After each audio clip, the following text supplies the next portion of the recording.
প্রথমবারের মতো নারী এশিয়ান কাপে জায়গা করে নিয়েছে বাংলাদেশ নারী ফুটবল দল। 2026 সালের 1 থেকে 23 মার্চ অস্ট্রেলিয়ায় বসবে এই টুর্নামেন্ট, যেখানে সিডনির জমকালো ড্র অনুষ্ঠানে বি গ্রুপে পড়েছে বাংলাদেশ।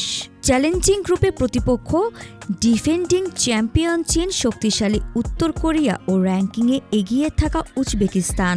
পরিসংখ্যানে পিছিয়ে থাকলেও ভয় নেই, বাংলাদেশ আগেও র্যাঙ্কিংয়ে এগিয়ে থাকা দলগুলোকে হারিয়েছে। আত্মবিশ্বাস আর কৌশলে লড়াইটা হবে সমানে সমান। ওয়ালটন এখন দেশের সীমানা পেরিয়ে পৌঁছে গিয়েছে 50টিরও বেশি দেশে।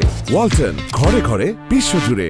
দলে আছেন তারকা ঋতুপর্ণা, ডাগ আউটে আছেন মাস্টারমাইন্ড কোচ প্লাচার। সবার দৃষ্টি মাঠের পারফরমেন্সে, যদিও ড্র অনুষ্ঠানে প্রতিনিধি না থাকা এক আক্ষেপ থেকেই যাচ্ছে।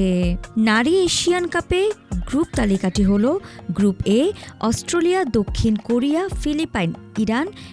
গ্রুপ বি বাংলাদেশ, চীন, উত্তর কোরিয়া, উজবেকিস্তান এবং group C Japan, Bharat, Vietnam, Chinese Taipei. এই আসর শুধুই অংশগ্রহণ নয়, বরং নারী ফুটবলে বাংলাদেশের নতুন ইতিহাস রচনার মঞ্চ।